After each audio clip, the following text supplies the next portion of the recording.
Myopathy Brody adalah gangguan genetik langka yang memengaruhi otot. Berikut adalah beberapa informasi lebih lanjut tentang myopathy Brody. Penyebab myopathy Brody disebabkan oleh mutasi pada gen yang disebut NENI. Gen ini menghasilkan enzim yang disebut EODP N-asetilglukosamin 2 epimerase, N-asetilglukosamin 1 fosfat, puridyl transferase GNA, yang berperan penting dalam produksi asam sialat, suatu molekul yang penting untuk fungsi otot. Mutasi pada gen GNA menyebabkan kekurangan atau tidak berfungsinya enzim GNA yang menyebabkan defisiensi asam sialat. Gejala myopathy Brody biasanya muncul pada masa kanak-kanak atau dewasa muda. Gejala yang umum meliputi kelemahan otot, terutama di kaki, hipotonia, otot yang kendur atau lembek, keterlambatan perkembangan, keterlambatan dalam kemampuan motorik, bahasa, dan kognitif, kesulitan berjalan atau berlari, kesulitan naik tangga, nyeri otot, kram otot, Diagnosis myopathy Brody biasanya dilakukan berdasarkan pemeriksaan fisik, riwayat keluarga, dan tes genetik. Tes genetik dapat mengkonfirmasi mutasi pada gen MENI.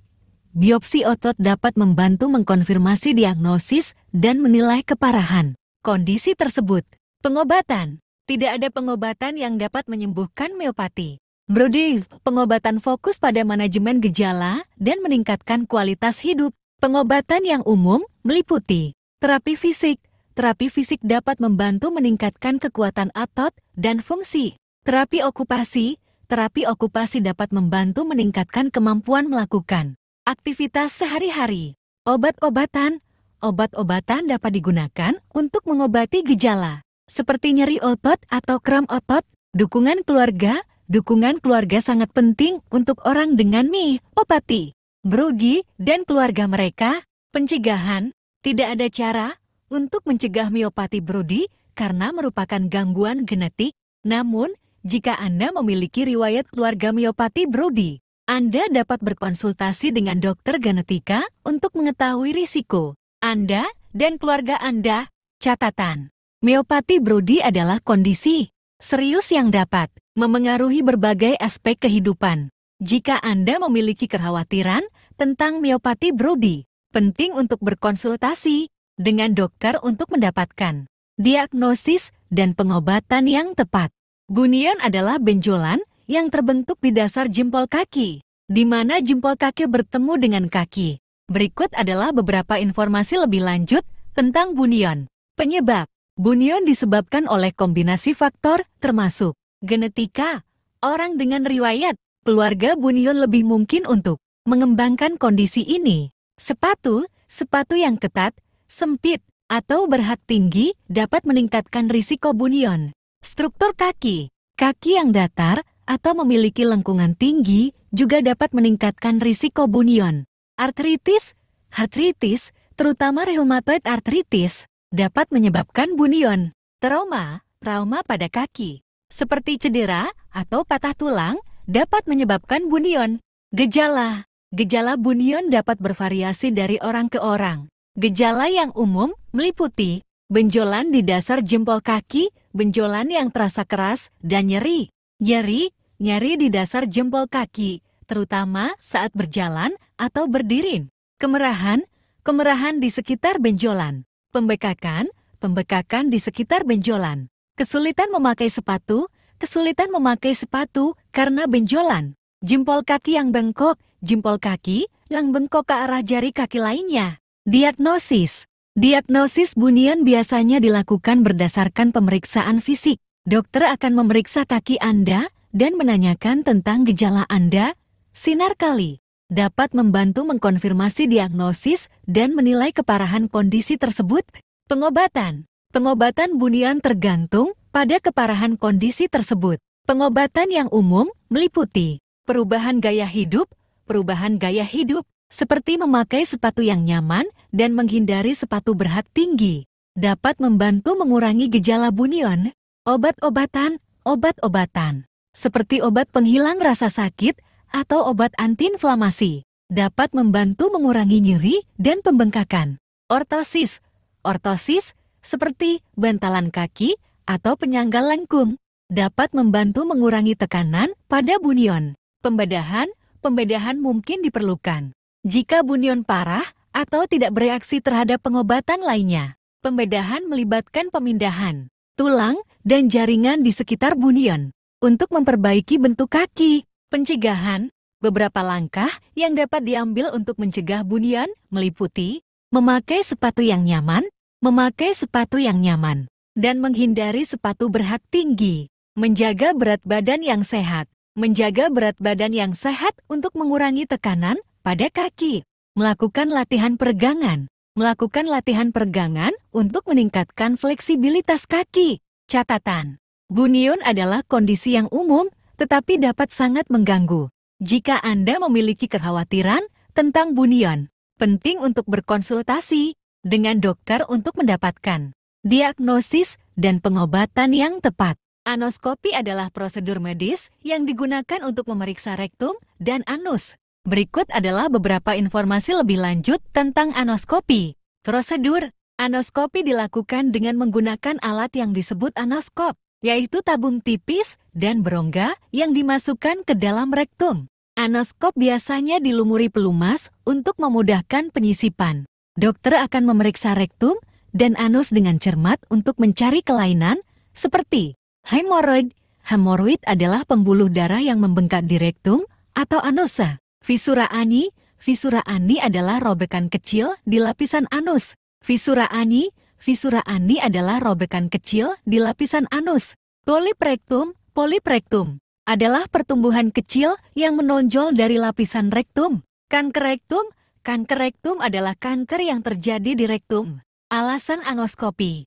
Anoskopi dapat dilakukan untuk berbagai alasan, termasuk mencari penyebab perdarahan rektal jika Anda mengalami perdarahan rektal. Anoskopi dapat membantu menentukan penyebabnya, mencari penyebab nyeri rektal jika Anda mengalami nyeri rektal. Anoskopi dapat membantu menentukan penyebabnya, mencari penyebab perubahan kebiasaan buang air besar jika Anda mengalami perubahan kebiasaan buang air besar, seperti diare atau konstipasi. Anoskopi dapat membantu menentukan penyebabnya, mencari tanda-tanda kanker.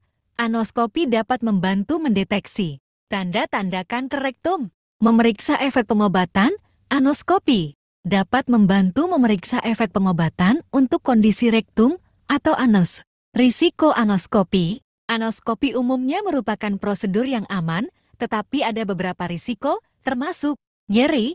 Anoskopi dapat menyebabkan nyeri, terutama jika Anda memiliki kondisi yang mendasarinya, seperti hemoroid atau fisura ani. Pendarahan. Anoskopi dapat menyebabkan pendarahan ringan. Infeksi. Anoskopi dapat menyebabkan infeksi, meskipun hal ini jarang terjadi. Persiapan anoskopi. Anda mungkin diminta untuk membersihkan usus Anda sebelum anoskopi, seperti dengan menggunakan laksatif atau enema. Anda juga mungkin diminta untuk menghindari makanan atau minuman selama beberapa jam sebelum prosedur. Setelah anoskopi, Anda mungkin mengalami sedikit nyeri atau pendarahan. Dokter akan memberitahu Anda tentang cara merawat diri Anda setelah prosedur. Jika Anda mengalami gejala yang tidak biasa, seperti nyeri yang parah atau perdarahan yang berlebihan, hubungi dokter Anda. Catatan. Anoskopi adalah prosedur yang umum dan aman yang dapat membantu mendiagnosis dan mengobati berbagai kondisi rektum dan anus. Jika Anda memiliki kekhawatiran tentang kesehatan rektum atau anus Anda, penting untuk berkonsultasi dengan dokter untuk mendapatkan diagnosis dan pengobatan yang tepat. Analisis batu ginjal adalah proses untuk menentukan komposisi kimia batu ginjal. Berikut adalah beberapa informasi lebih lanjut tentang analisis batu ginjal. Prosedur. Analisis batu ginjal biasanya dilakukan setelah batu dikeluarkan dari tubuh, baik melalui operasi atau dengan sendirinya. Batu tersebut kemudian akan dikirim ke laboratorium untuk dianalisis. Laboratorium akan menggunakan berbagai teknik seperti mikroskop cahaya, mikroskop elektron, dan spektroskopi inframerah Untuk menentukan komposisi kimia batu. Alasan analisis batu ginjal. Analisis batu ginjal dapat membantu mengenali penyebab batu ginjal. Memahami komposisi kimia batu ginjal dapat membantu dokter mengidentifikasi penyebab batu ginjal. Misalnya, batu ginjal yang kaya kalsium dapat disebabkan oleh tinggi kalsium atau kondisi medis, seperti hiperparatiroidisme. Mencegah batu ginjal di masa depan. Mengetahui komposisi kimia batu ginjal dapat membantu dokter merekomendasikan perubahan gaya hidup atau pengobatan untuk mencegah pembentukan batu ginjal di masa depan. Misalnya, jika batu ginjal kaya asam urat, dokter mungkin merekomendasikan perubahan diet untuk mengurangi asupan purin. Memantau efek pengobatan. Analisis batu ginjal dapat membantu memantau efek pengobatan untuk batu ginjal. Misalnya, jika pasien sedang menjalani pengobatan untuk hiperparatiroidisme, analisis batu ginjal dapat membantu menentukan apakah pengobatan tersebut efektif dalam mengurangi pembentukan batu ginjal. Hasil analisis batu ginjal. Hasil analisis batu ginjal akan menunjukkan komposisi kimia batu. Jenis batu ginjal yang paling umum meliputi batu kalsium. Batu kalsium adalah jenis batu ginjal yang paling umum. Batu ini dapat mengandung kalsium oksalat, kalsium fosfat, atau keduanya. Batu asam urat. Batu asam urat terbentuk ketika asam urat, produk limbah dari pemecahan purin, menumpuk di ginjal. Batu strofit. Batu strofit terbentuk ketika bakteri di saluran kemih menghasilkan enzim yang mengubah urea menjadi amonia. Batu sistin. Batu sistin terbentuk ketika asam amino sistin menumpuk di ginjal. Catatan. Analisis batu ginjal adalah prosedur penting yang dapat membantu dokter memahami penyebab batu ginjal dan merekomendasikan pengobatan yang tepat. Jika Anda memiliki riwayat batu ginjal, penting untuk berkonsultasi dengan dokter untuk mendapatkan diagnosis dan pengobatan yang tepat.